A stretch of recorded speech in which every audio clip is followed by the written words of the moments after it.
앞에 이야기들은 우리가 잘 알고 있는데 뒤로 갈수록 사도행전의 이야기들은 우리한테 좀 익숙하지 않거든요. 그런데 뒤로 가면 갈수록 사실은 더 하나님의 귀한 은혜와 또 박진감 넘치는 이야기들로 가득 채워졌습니다. 한 이제 일주일 정도 끝나면 이 종방이 끝날 것 같은데, 종방이 될 것 같은데, 오늘도 이 말씀 한번 잘 들어보셨으면 좋겠고, 또 여러 가지 많은 우리가 익숙하지 않은 인물들이 있는데 이번 기회에 그들도 한번 잘 정리해 보셨으면 좋겠습니다.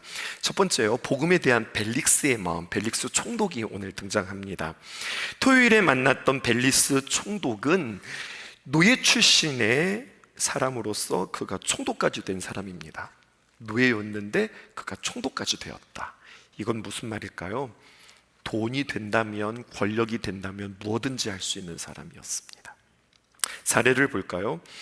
역사가에 의하면은요, 그는 유대인들이 참 존경했던 랍비들, 심지어는 제사장들이라 할지라도 자신이 어느 정도 위치를 가지고 영향력이 있을 때 자신의 정치에 반한다든지 아니면 자신의 유익이 되어지지 않는다라고 하면은요, 아무리 유대인들이 그들을 존경한다 하더라도 무자비하게 죽일 수 있었던, 그리고 실제로 죽였던 사람이라고 해요. 벨릭스의 아내가 있습니다. 두루실라라고 하는 헤롯 왕의 딸인데요, 본래 팔레스타인 북방 하마드의 왕 아지투스의 아내였거든요. 그러니까 아내가 있었다고요. 아지투스라고 한 아내가 있었는데 그는 아주 미인이었다고 그래요. 그런데 이 벨릭스가 이 여인을 보는 순간 그 마음에 탐이 생겨서 이 아내를 취하게 되는데, 무려 42살 차이가 나는 이 두루실라, 그의 나이 60살에 18살이 되어지는 두루실라를 자신의 아내로 맞이합니다. 이게 가능했던 사람이에요. 또 그런 사람이니 제사장 아나니아가 바울을 죽이려고 유대법과 로마법에 정통한 말 잘하는 변호사, 여러분 더들로를 대동하면서까지도 벨릭스 총독에게 재판을 요청했을 때에 이 벨릭스는 그 재판이 옳고 그름에 별로 관심이 없었어요. 무엇에 관심만 있었느냐? 어느 쪽으로 판결해야 나에게 유익이 될까? 여러분, 그것만 생각하는 사람이 바로 벨릭스였습니다. 그런데 오늘 신기하게 벨릭스 편을 이 바울이 들어주네요. 그리고 바울을 죽이지 않도록 오히려 바울을 보호해주고, 오늘 가만히 보았더니 바울의 설교를 듣고 있는 모습이 오늘 성경에 기록되어져 있습니다. 심지어 바울에게 어느 정도 자유를 줄 것과 친구 중 아무라도 바울을 도울 수 있으면, 성경의 표현대로라고 한다면 수종을 들 수 있도록 그렇게 허락하는 이야기가 오늘 성경에 기록되어져 있습니다. 23절입니다. 우리 함께 읽어볼게요. 시작. 백부장에게 명하여 바울을 지키되 자유를 주고 그의 친구들이 그를 돌보아 주는 것을 금하지 말라 하니라. 오늘 벨릭스 보니까 자신의 아내 두루실라와 함께 사도 바울의 전도, 복음의 이야기를 듣습니다. 그리고 성경은요, 심지어 벨릭스가 사도 바울이 전하는 그 복음을 듣고 거룩한 두려움이 그 마음 가운데 생겼습니다. 그래서 25절 상반절에 보면 이렇게 기록되어 있습니다. 바울이 의와 절제와 장차 오는 심판을 강론했다, 이렇게 이야기하고 있어요. 여러분, 잔인하고 돈과 권력밖에 몰랐던 벨릭스가 지금 말씀에 은혜 받고 있습니다. 그런데 보세요, 바울이 어떤 복음을 전하느냐? 무엇입니까? 의가 무엇입니까? 하나님 앞에서 옳은 것. 무엇이 하나님 앞에서 옳은 것입니까? 당신은 언제나 하나님 앞에 있는 존재임을 믿습니까? 우리가 하나님 앞에서 살아가는 존재임을 압니까? 이게 의입니다. 그리고 이것을 알면 우리의 삶은 절제할 수밖에 없어요. 막 폭주하지 않고요, 내가 원한다 하더라도, 내가 하고 싶다 하더라도 그 말씀 앞에서 나의 삶을 컨트롤할 수 있습니다. 이게 절제입니다. 그리고 결국 우리의 삶은 마지막 날 하나님 앞에서 심판받는 겁니다.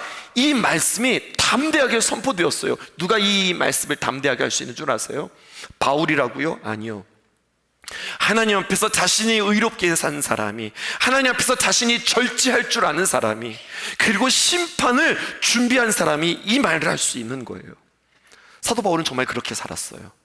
그리고 그 말씀을 담대하게 이 벨릭스에게 전하자 이 벨릭스의 심령을 지금 꿰뚫고 있는 겁니다. 그 말씀에 그가 지금 두려워하는 이야기가 성경에 기록되어져 있어요.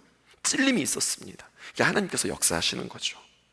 자신의 죄악이 깨달아졌고요, 하나님의 심판이 두려워졌고요, 평생 나는 잔인하게 살았는데, 탐욕스럽게 살았는데, 절제하지 못하는 삶을 살았는데, 이제 복음을 듣고 그가 다시 한번 새롭게 살아갈 수 있는 좋은 기회를 맞이하게 되어집니다. 근데 그 순간 벨릭스는 이렇게 선택해버립니다. 어떻게요? 25절 하반절 보세요. 대답하되 지금은 가라. 내가 틈이 있으면 다시 너를 부르리라. 맞네, 맞는 이야기인데 지금은 아닌 것 같아. 지금 일단 들어가 있고 내가 나중에 다시 한번 부를게. 이렇게 이야기해요. 아쉽다고 하는 생각이 들었어요. 벨릭스가 왜 이렇게 자신의 마음 가운데 부딪히는 말씀에도 있음에도 불구하고 그가 결단하고 주인께 따르지 않고 왜 미루었을까요? 하나님의 은혜도 컸지만 자신 안에 있는 자아가 너무 큰 거예요. 너무 부담되고요, 하나님의 말씀이 두렵습니다. 왜 두려운 줄 아세요? 육신에 사로잡혀 살기 때문에 복음이 두려운 거예요. 여러분, 이것은 우리에게 동일하게 마찬가지입니다. 하나님의 말씀이 두려운 까닭은 거룩한 두려움이 아니라 그 말씀이 나에게 부담이 되어지는 까닭은 육신에 사로잡혀 있는 사람들은 언제나 복음이 두렵습니다. 마음에 뭔가 강하게 오는 게 있어요. 부딪히는 게 있어요. 느껴지는 게 있어요. 근데 이것이 기쁨이고 결단이 아니라 두려움으로 반응하게 되어져요. 왜 두려움으로 반응하게 되어질까요? 결단하면, 그렇다면 내가 이제껏 살아왔던 나의 라이프 스타일, 또 내가 쌓아왔던 모든 지위, 또 나의 재산, 나의 위치, 이것들이 와르르 무너지는 거 아니야? 이러한 계산이 앞에 서는 겁니다. 내가 가장 소중하게 여기는 것이 무엇인가, 여기에서 드러나게 되어지는 겁니다. 사실 나는 하나님보다도 재물이 두렵기에, 재물이 나에게는 더욱더 좋기에 그 재물이 무너지는 것은 내가 견딜 수 없는 겁니다. 하나님보다도 나는 사람이 더 중요하기 때문에 그 사람과의 관계를 위해서라면 하나님을 잠시 뒤로 물릴 수 있는 것, 여러분, 이런 모습들인 겁니다. 가장 소중하게 여기는 것이 무엇인지, 나의 신이 무엇인지, 내가 무엇을 섬기고 있는지 드러나는 순간입니다. 하나님도 좋은데 또 내가 소유한 것도 놓치고 싶지 않아서 이러지도 못하고 저러지도 못하고, 그러한 모습이 오늘 성경이 이렇게 표현되는 겁니다. 어떻게 해요? 그만해, 내가 다음에 또 들을게. 그만해, 다시는 나한테 그런 말 하지 마. 이게 아니라 그만해, 근데 좋기는 해, 그러니 내가 다음에 들을게. 여러분, 이게 마귀의 방법인 거 아세요? 내가 언젠가는 할 거야, 언젠간 갈 거야, 언젠간 유남선교회 할 거야 뭐 이렇게요. 근데 지금은 아니야, 이렇게요. 여러분, 다시 한번 우리 마음 가운데 무엇이 나에게 예배의 대상인지, 무엇이 나에게 가장 귀한 것인지 점검했으면 좋겠습니다. 구원받을 수 있었던, 그가 영원한 천국에 들어갈 수 있었던 참 좋은 기회였는데 거의 구원받을 뻔했다가 그 구원을 놓친 이야기가 오늘 성경에 기록되어져 있어요. 26절 볼까요? 동시에, 여러분, 그것만 있는 것이 아닙니다. 사실 벨릭스의 마음엔 이 마음이 더 컸어요. 또 바울에게 돈을 받을까 바라고 더 자주 불러서 나랑 좀 이야기 좀 하자, 나 좀 이야기 좀 하자, 이런 거예요.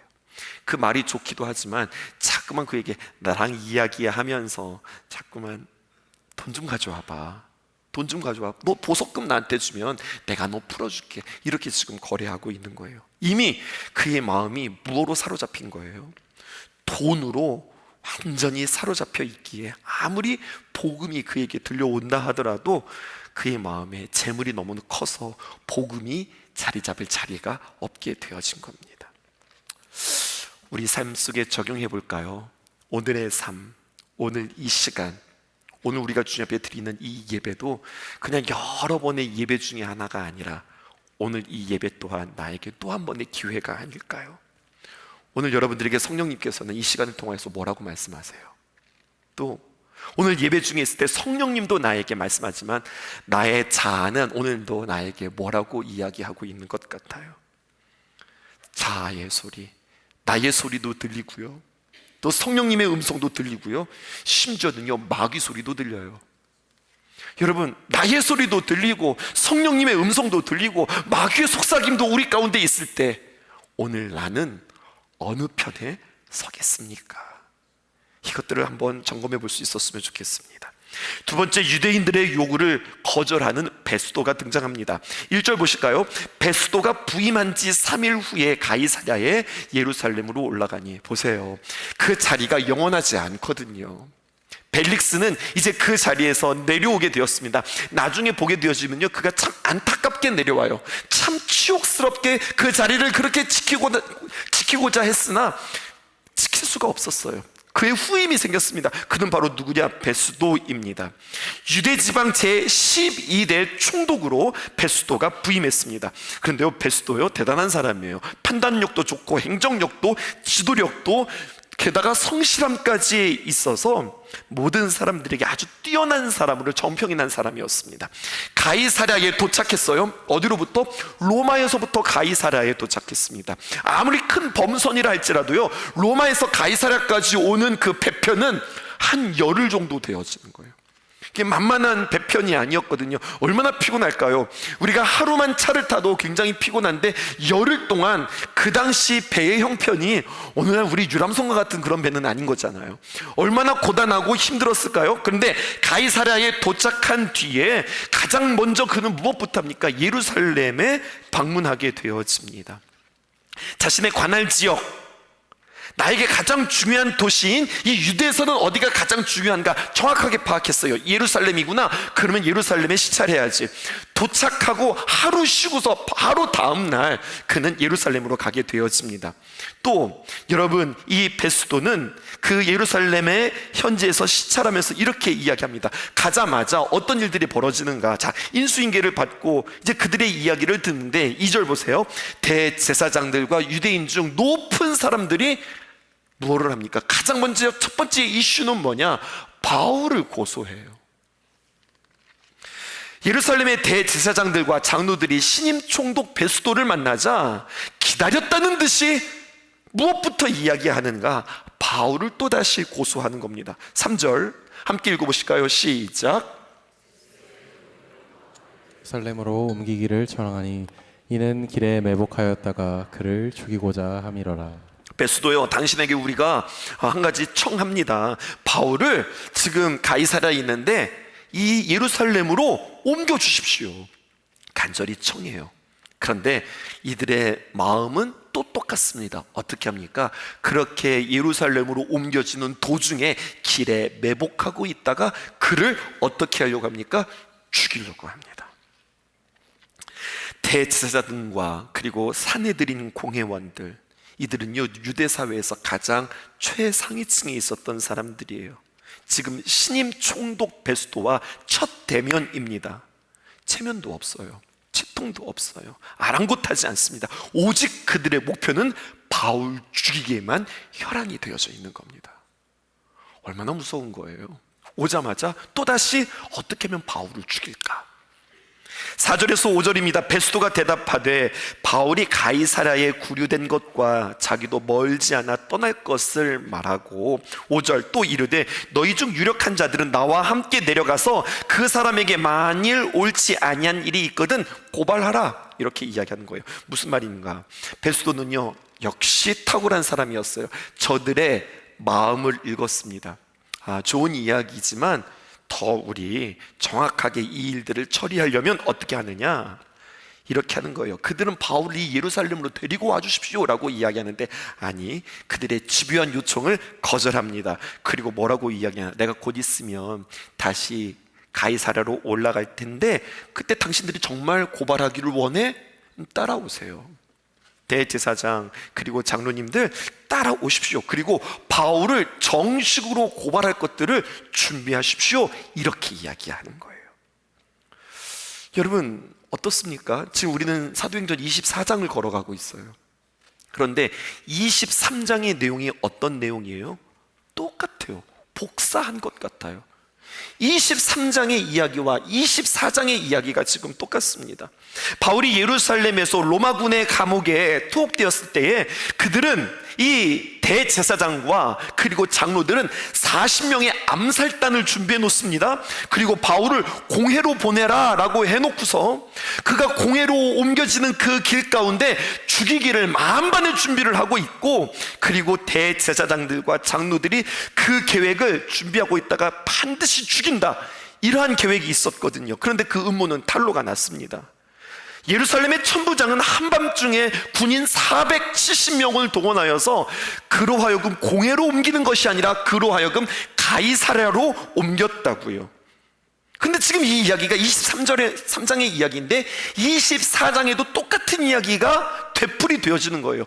그를 예루살렘으로 보내주십시오. 그리고 우리가 이 일을 처리하겠습니다. 근데 그들의 음모는 뭐라고요? 또다시 숨어 있다가 가이사랴에서 예루살렘으로 올 때 그들을 매복하고 있다가 죽이겠다, 이거예요. 자, 우리 이게 적용해 볼까요? 달라졌어요. 뭐가 달라졌습니까? 사람이 달라졌습니다. 총독이 바뀌었어요. 또 시간도 많이 흘렀습니다. 23장과 24장, 23장은 벨릭스가 총독이었고 24장은 여러분 오늘 베스도가 총독입니다. 세월도 23장과 24장 한 장 차이지만 세월이 2년이라고 하는 세월이 흘렀습니다. 그런데요 여러분, 유대 사회의 최상위 계층인 대제사장도 그 사이 바뀌었어요. 23장에서는 대제사장이 누구였느냐? 아나니아였는데 24장에서의 대제사장은 이스마엘이라고 하는 대제사장으로 바뀌었습니다. 시간도 흘렀어요. 총독도 바뀌었어요. 대제사장도 바뀌었어요. 그런데 여러분, 그들의 계획은 바뀌지 않았습니다. 2년 전 대제사장 아나니아 때나 2년 후 대제사장 이스마엘 때나 2년 전 벨릭스 때나 2년 후 베스도 때나 바뀐 게 없어요. 무엇을 이야기합니까? 다시 한번 생각해 볼까요? 이들이 누구라고요? 대제사장들이라고요. 장로들이라고요. 질문할게요. 대제사장과 장로들은 매주 예배를 드렸을까요? 안 드렸을까요? 둘이죠. 예배라고 표현은 하지 않고 그 당시 제사를 드렸겠죠. 누구에게 제사했어요? 하나님께 제사했죠. 그들이 열심히 있었다면 여러분, 그들이 일주일에 2번씩 제사를 집례하고 예배했던 사람입니다. 2년이 지났어요. 우리 1년 50일이라고만 정해보자고요. 그러면은요 1년에 몇 번 그들은 하나님 앞에 제사한 겁니다? 100번이에요 2년이면 200번이에요 200번 동안 하나님 앞에 나와서 제사하고 예배하고 하나님의 뜻을 구하고 기도하고 그리고 하나님의 음성을 듣는다 하였는데 2년 전이나 2년 후나 변한 게 하나도 없습니다. 그는 하나님의 뜻을 구하고 하나님의 영광을 구하고 그리고 하나님 앞에 서서 거룩한 모습으로, 거룩한 관제로, 거룩한 번제로, 거룩한 화목제로, 또 거룩한 의복에 거룩한 예배, 그들에게 풍성한 시간들이 2년 동안 최소한 100번, 많게는 200번, 이 시간 수많은 예배들이 그들에게 있었으나 수많은 예배 가운데 그들의 계획과 그들의 뜻은 변한 게 없어요. 무슨 뜻일까요? 그들의 숱한 제사들은 무의미한 종교 행위에 지나지 않았다는 이야기예요. 우리가 왜 예배를 드립니까? 아주 중요한 이야기예요. 우리가 왜 예배를 드립니까? 예배 잘 드려서 하나님 한 주간도 우리를 보호해 주세요, 하나님 우리를 꼭 지켜주세요, 이런 마음으로, 두렵고 떨리는 마음으로 참 세상에 험한 세상을 살아가는 우리가 하나님의 보호하심 가운데 있으려고 우리가 예배를 드립니까? 그건 아닌 거예요. 우리가 주님 앞에 예배를 드리는 이유, 하나님의 귀한 말씀에 저는 이렇게 표현하고 싶어요. 날마다 우리 자신을 주님 앞에 조율해 가는 시간입니다. 변화하는 시간이에요. 자라고 성숙하고 깊어지는 거예요. 내가 진짜 예배자인가? 무엇을 통해서 알 수 있느냐? 내가 한 번도 빠지지 않았어. 이게 예배자가 아니라 참된 예배자는 나의 삶에 변화가 있는 거예요. 습관에 변화가 있는 거예요. 태도에 변화가 있는 거예요. 삶을 대하는 그 나의 자세가 달라지는 거예요. 주님을 사랑하는 마음이 달라지는 거예요. 하나님의 말씀을 대하고 묵상할수록 그 말씀을 알아가는 깊이뿐만 아니라 그 말씀이 섬세하게 나에게 들려주시는 하나님의 음성을 들을 줄 아는 거예요. 이게 진짜 예배자거든요. 그러므로 도전합니다. 나는 수많은 예배의 시간을 통하여서 얼마나 많이 변했습니까? 얼마나 많이 성숙했습니까? 그리고 얼마나 많이 주님 앞에 신실한 자로 서고 있습니까? 이게 중요한 겁니다. 세 번째 보실까요? 바울이 또다시 한번 재심하죠. 6절 보십시다. 베스도가 그들 가운데 8일 혹은 10일을 지낸 후, 8일이면 8일이고 9일이면 9일이지 왜 10일이라고 표현했을까요? 오고 가는 날짜 하루씩을 더해서 10일이 되는 거예요. 그러니까 이 가이사랴에서 예루살렘에 가서 시찰하는 시간들이 8일, 근데 가는 시간 하루, 오는 시간 하루에서 모두 열흘이 걸린 겁니다. 가이사랴로 내려가서 이튿날 재판의 자리에 앉고 바울을 데려오라 명하니. 자, 그곳에서 8일 동안 있은 뒤에 다시 가이사랴로 갔거든요. 그런데 여러분, 참 특이한 것은 무엇이냐면 보통 관례적으로 총독이 예루살렘에 와서 인수인계를 받으면서 시찰하는 그 시간은 대부분 매일같이 뭐가 열려지냐면 잔치가 열려지고 연회가 열려지고 어떻게든지 새로 온 총독의 그들은 잘 아부하고 대접을 잘하며 흥청망청 보내는 시간들이 사실은 시찰하는 시간들이고 첫 대면하는 시간들이에요. 얼마나 유대인들은 총독에게 잘 보여야 할까요? 또 총독은 그들과 함께 얼마나 좋은 관계를 맺어야 할까요? 그런데 베스도는 벨릭스 같지 않았습니다. 해야 할 일들을 정확하게 딱 하고 깔끔하게 처리하고 올라가는 길에 보세요, 어떻게 합니까? 혼자만 올라가는 게 아니라 거머리처럼 대제사장들이 착 달라붙어서 같이 따라 올라가는 겁니다. 포기하지 않는 거예요. 대제사장뿐만 아니라 여러분 사내들이 공회원들, 장로들도 함께 같이 이 베스도와 가이사랴로 올라가서 그들이 가이사랴까지 지금 올라간 상황입니다. 그리고 이제 정식 재판이 열리는 거예요. 그리고 바울을 호출합니다. 7절, 그가 나오매 드디어 사도 바울이 나왔습니다. 예루살렘에서 내려온 유대인들이 둘러서서 여러 가지 중대한 사건으로 고발합니다.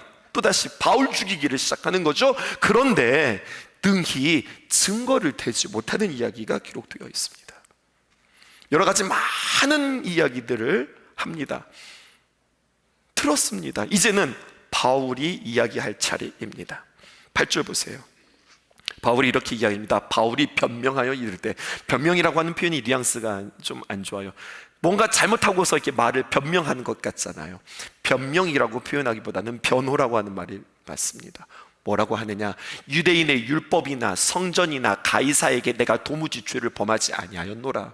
내가 죄를 범하지 아니하였습니다. 몇 번 등장했어요? 한 번 등장했죠. 하지만 원어에 보면은요 이렇게 표현되어 있어요. 유대인의 율법에 죄를 범하지 아니하였습니다. 성전에 나는 죄를 범하지 아니하였습니다. 심지어 로마 당국의 가이사랴의 그 통치에도 나는 죄를 범하지 아니하였습니다. 죄를 범하지 아니하였다는 말이 3번이나 등장하게 되어져요. 나는 율법에 대해서도 성전에 대해서도 황제 가이사랴, 율리어스 시절을 말하는 거죠. 거기에도 나는 조금도 죄를 짓지 않았습니다. 자신의 무죄를 반복하여서 지금 강조하고 있는 거죠. 그리고 그것은 거짓이 아니라 사실이었던 거예요. 그리고 4번째입니다. 가이사에게 다시 한번 상소합니다. 상소가 뭐예요? 다시 한번 재판을 열 것을 요청하는 거예요. 보세요. 9절에 베스도가 유대인의 마음을 얻고자 하여 굉장히 정치적으로 감각이 있었던 사람이에요. 뭐라고 이야기하냐? 바울도로 묻되, 그럼 바울 네 말도 다 들었고 또 대제사장과 장로들의 이야기도 다 들었고, 그러면 내가 너한테 묻는다. 너는 지금 예루살렘으로 올라가서 이 사건에 대해서 나도 같이 올라갈 텐데 신문 받겠소? 이렇게 이야기하는 겁니다. 근데 알죠. 뭐를 아냐? 바울이 그것에 대해서 거부할 것을 알았습니다.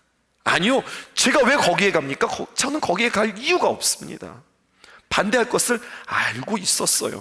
그럼에도 불구하고 이렇게 공식적으로 질문하면서 정치적으로 그 자리에 있는 대제사장과 그리고 대제사장과 함께 있는 무리의 입장도 고려하는 정치적 제스처를 취하는 겁니다. 10절에 바울이 이야기합니다. 너 예루살렘에 가서 다시 한번 재판 받을래? 그때 10절에 바울이 말합니다. 내가 가이사의 재판 자리에 앞에 섰으니 마땅히 거기서 신문을 받을 것이라. 당신도 잘 아는 바와 같이 내가 유대인들에게 불의를 행한 일이 없나이다. 나 만약에 유대인들에게 죄를 범하였으면 예루살렘에서 재판받는 거 맞죠. 그런데 나는 그것에 대해서 죄를 지은 사람이 아닙니다. 가이사의 재판자리 앞에 섰으니 마땅히 내가 거기서 신문받겠습니다. 내가 잘못이 있다면 황제 앞에 가서 내가 심판을 받겠습니다. 이렇게 이야기하는 거예요. 뜻밖의 말이 바울의 입에서 나온 겁니다. 이것은 베스도도 예상치 못했던 말이에요. 나는 만약에 내가 또다시 한번 재판을 받는다면 나는 가이사 앞에서, 황제 앞에서 재판받겠습니다. 이렇게 이야기하자 11절 보세요. 만일 내가 불의를 행하여 무슨 죄를, 죽을 죄를 지었으면 죽기를 사양하지 아니할 것이나. 말이 좀 어려워요. 쉽게 말하면 이거예요. 내가 죽을 죄를 지었습니까? 그럼 내가 죽겠습니다. 그 이야기한 거죠. 그런데 만일 이 사람들이 나를 고발하는 것이 사실이 아니다, 나에게 누명을 씌우는 것이다, 그러면 나를 그들에게 내어줄 수 없습니다. 내가 원하는 것 한 가지가 있으니 나 로마의 시민이요. 그러면 법대로 합시다. 내가 가이사께 상소합니다. 이렇게 이야기하는 거예요. 베스도는요, 배석자들과 함께 상의한 뒤에 로마 시민인 바울의 상소를 받아들입니다. 그리고 12절에 이렇게 기록되고 있어요. 여러분, 이것은 가슴 떨리는 이야기입니다. 베스도가 배석자들과 상의하여 이르되 내가 가이사에게 상소하였으니 가이사에게 가라. 너는 로마에 가서 재판받아라. 이렇게 결정이 난 거예요. 바울에게는요, 이건 너무나도 큰 사건이었어요. 이게 이렇게 된다고? 이렇게 되는 거예요. 그의 입에서 아주 작게, 저는 이런 상상을 해봤어요. 그의 입에서 아주 작게 탄식이 아니라 탄성이 나왔을 거예요. 이렇게 말이에요. 그리고 그의 입에서는요, 무엇이 터져 나오냐? 아주 나지막하게 자기만 알아들을 수 있는 찬송이 터져 나왔을 거예요. 바울이 로마 황제에게 상소했다는 것은 그가 로마로 간다는 것이 확정되어지는 일이었고, 이것이 받아들였고, 그렇다면 이건 그냥 받아들여지는 일이 아니라 하나님의 계획과 하나님의 귀한 예언, 자신에게 보여주셨던 그 계시가 지금 그대로 진행되어지는 거예요. 바울이 주님을 위하여서 자신이 마지막 생을 던져야 할 곳은 어디인가? 로마라고 늘 꿈꾸고 로마를 준비하고 있었습니다. 하늘의 계시가 이렇게 확정되어지는 순간이었습니다. 바울이 로마 황제에게 상소했다고 하는 것은 로마의 군인의 보호 가운데에서 그가 가이사랴에서 로마까지 가게 된다는 이야기예요. 여러분, 이것은 얼마나 안전함 가운데서 가는 건지 모릅니다. 로마 제국이 지금 바울을 보호하는 거예요. 가이사랴에서 로마의 그 수도까지의 거리는 2240km. 배로만도 아까 그 총독이 올 때 며칠 걸렸다고 그랬어요. 열흘이 넘게 걸렸다고 그랬어요. 여러분, 그 길을 안전하게 로마 제국의 군인의 보호 속에서 이동하게 되어진다는 거죠. 모두가 뭡니까? 하나님의 은혜예요. 저는 여기다가 메모 한 가지를 했습니다. 여러분, 축사 있죠? 축사와 함께 나는 사도 바울에게 치하의 글을 올렸습니다. 사도 바울, 드디어 로마에 가게 되었군요. 누구 덕분입니까? 하나님의 은혜 덕분이에요. 그러나 가만히 보니 하나님의 은혜뿐만 아니라 오늘 저는 이곳 춘천신성교회에서 당신에게 공로와 감사를 치하할 사람들이 있습니다. 바울을 죽이려고 죽자사자 달려든 대제사장과 장로님들께 나는 감사를 치하합니다. 당신들이 죽자살자 달려들어서 변함없이 바울을 고발한 덕분에 결국 바울이 세상의 중심인 로마에 들어갈 수 있게 되었으니 당신들의 그 달려듦에 나는 감사를 치하합니다. 지난 총독 벨릭스에게 나는 감사를 치하합니다. 벨릭스는 바울로부터 뇌물을 받을 요량으로 바울에게 무죄를 선고하지 않고 제한된 자유를 주는 조건으로 계속해서 바울을 헤롯 궁에 2년 동안 방치하면서 구금했습니다. 당신의 그러한 처사에 나는 치하합니다. 덕분에 바울은 벨릭스가 아니라 베스도를 만나게 되었습니다. 무슨 말인지 아시겠어요? 바울의 입장에서 한번 생각해 보시라고요.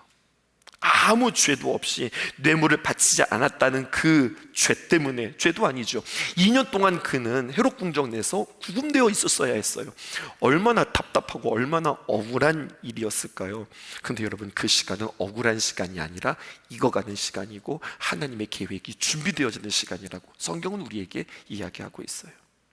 처음에는 상당한 자유가 보장되었지만 이 임을 앞둔 벨릭스 총독의 유대인들에 대한 마지막 선심을 위하여서 또다시 결박당하여서 그가 투옥되었을 때에, 앞이 보이지 않을 때에 그는 얼마나 절망 가운데 나락에 빠졌을까요? 그리고 대제사장 무리가 2년 전과 똑같은 방식으로 자신을 죽이려고 하고 자신에게 달려들 때에 사도 바울은 얼마나 기가 막혔을까요? 그런데요, 이렇게 고통스럽고 절망적인 상황임에도 불구하고 사도 바울은 마침내 이전에는 단 한 번도 생각하지 못했던 황제에게 내가 상수한다고 하는 번뜩이는 그 아이디어로 말미암아 그는 가이사랴에서 로마로 갈 수 있게 되었다는 이야기입니다. 빌립보서 4장 4절에서 7절에 있는 말씀, 우리가 작년에 암송했었던 말씀이에요. 주 안에서 항상 기뻐하라. 내가 다시 말하노니 기뻐하라. 여러분, 주님 안에서 기뻐하십시오. 내가 여러분들에게 다시 한번 권합니다. 다시 한번 기뻐하십시오. 모든 관용을 모든 사람들에게, 너희의 관용을 모든 사람들에게 알게 하라. 주님께서 가까우십니다. 이제 주님께서 일하실 날들이 가까이 왔습니다. 그러므로 우리는 무엇해야 할까요? 6절, 아무것도 염려하지 말고 다만 모든 일에 기도와 간구로 너희 구할 것을 감사함으로 하나님께 아뢰라. 그리하면 모두게 지각에 뛰어난 하나님의 평강이, 우리의 생각을 뛰어넘는 하나님의 평강이 그리스도 예수 안에서 너의 마음과 생각을 지키시리라. 중요한 것은 내 마음과 생각을 지키는 것. 내 마음, 나의 생각 무엇입니까? 나는 하나님의 귀한 자녀고 모든 것들이 지금 하나님의 귀한 계획 가운데 있다. 절망스럽지만, 답답하지만, 앞이 보이지 않지만, 로마의 감옥의 지하 속에 있다 할지라도 그 감옥의 무게에 짓눌려 절망에 나는 한 번도 빠지지 않겠다. 나는 찬송할 것이다. 나는 기뻐할 것이다. 나는 주 앞에 기도할 것이다. 이 믿음으로 주 앞에 서는 겁니다. 마지막으로 이렇게 도전할게요. 어제 예수님의 사람에게도 그렇게 도전했는데요. 여러분, 인생 성경 구절, 인생 찬송 하나씩 여러분들 마음 가운데 담으셨으면 참 좋겠습니다. 내가 언제 어느 때 무슨 일이 있더라도 그때서 막 찬송가 찾으면서 몇 장 부를까, 이게 아니라 나에게 그냥 담겨진 찬송, 내 마음속에 새겨진 찬송, 어느 때든지 힘들 때 찬송하고, 기쁠 때 찬송하고, 답답할 때 찬송하는 찬송가 그 곡, 나의 18번지 그 찬양 하나씩 여러분들 정하지 말고 하나님으로부터 받았으면 좋겠습니다. 아멘이세요? 인생 말씀 여러분들 하나님 앞에 받으셨으면 좋겠습니다. 그리고 어느 때든지 무슨 일을 만나든지 그 말씀 붙잡고 기도할 수 있는 저와 여러분들 되었으면 좋겠습니다. 어느 정도 될 때까지 여러분들이 세상을 떠나고 여러분들이 추억할 그 누군가가 있을 때, 여러분들의 자녀가 있거나 혹은 우리 성도들이 여러분들을 기억할 때, 그 권사님, 그 장로님 맨날 그 찬송 불렀는데, 이 찬송 부를 때는 항상 그 권사님 생각나. 자녀들이 말이에요, 이 찬송 부를 때, 이 찬송 부를 때 나 우리 엄마 늘 생각나. 늘 그렇게 자나깨 나 이 찬송 부르셨는데. 여러분, 우리 귀한 자녀들에게 구체적인 신앙의 유산을 남긴다는 거, 내가 어려운 순간에 내가 찬송해야지, 이거 모르는 거 아니거든요. 그런데 이 찬송이 정말로 내 마음 가운데 새겨져서 내가 어느 때든지 속상할 때, 답답할 때, 원망스러울 때, 일이 잘 안 풀릴 때, 나는 이때 낙심하고 걱정하지 않고 나는 이 찬송 부른다. 항상 기뻐한다. 항상 찬송한다. 이것이 여러분들에게 구체적으로 적용되어지기를 주님의 이름으로 축복합니다. 이게 승리의 비결이라고요. 이렇게 우리는 살아가는 것이라고. 그래서 나중에 보니 하나님께서 다 준비하셨네, 하나님께서 보여주신 대로 그렇게 이루셨네. 이것을 우리가 다시 한번 발견하며 하나님 앞에 진정한 찬양이 터져 나올 줄 믿습니다. 인생 말씀, 인생 찬송, 이것들을 사모하시면서 주님 앞에 하나님 나에게 찬송 주세요, 하나님 나에게 말씀 주세요. 시력이 떨어지고 병상에 누워서 나는 성경을 볼 수 없어도, 내가 찬송가를 볼 수 없어도, 나에게 어떤 감각들이 다 떨어져서 내가 어떤 소리가 들리지 않나 할지라도 나의 정신으로, 나의 마음으로, 나의 영으로 그 순간에도 그 침대에 누워서 내가 준비했던 나의 찬송이 있기에, 내가 암송했던 말씀이 있기에, 나의 찬양이 있기에 그 순간에도 아이고 이러는 게 아니라 그 순간에도 나에게 주셨던 그 찬송을 고백할 수 있고 찬양할 수 있다면 얼마나 위대한 일일까요? 도전합니다.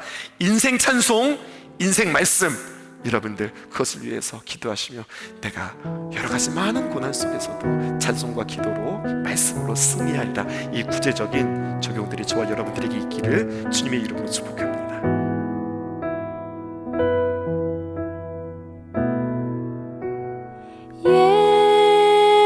예수 사랑합니다. 사랑합니다. 온 마음 다하여 오직 주님 한 분만 간절히 더 원합니다.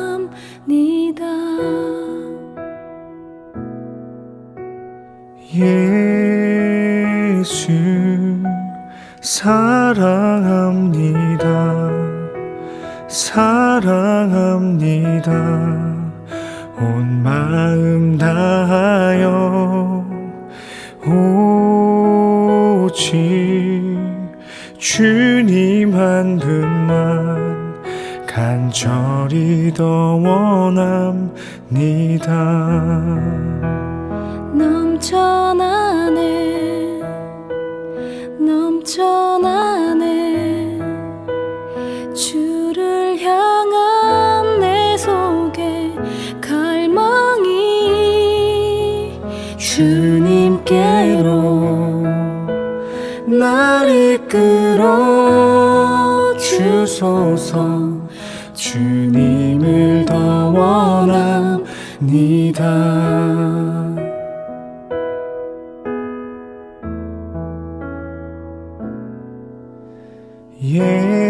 예수 사랑합니다.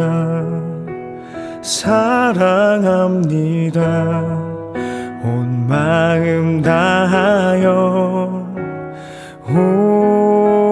오직 주님 한 분만 간절히 더 원합니다. 넘쳐나네 넘쳐나네 주를 향한 내 속에 갈망이 주님께로 날 이끌어 주소서. 주님을 더 원합니다. 넘쳐나네 넘쳐나네 주를 향한 내 속에 갈망이 주님께로 날 이끌어 주소서. 주님을 더 원함 주님을 더 원합니다.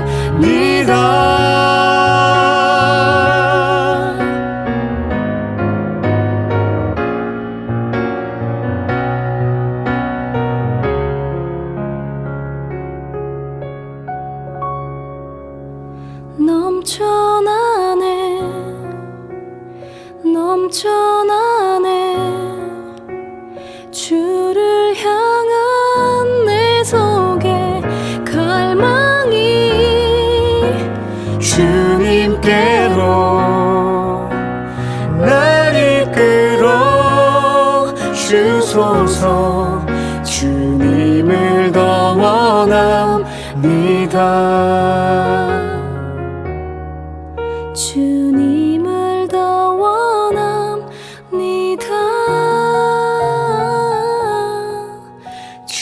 주님을 더워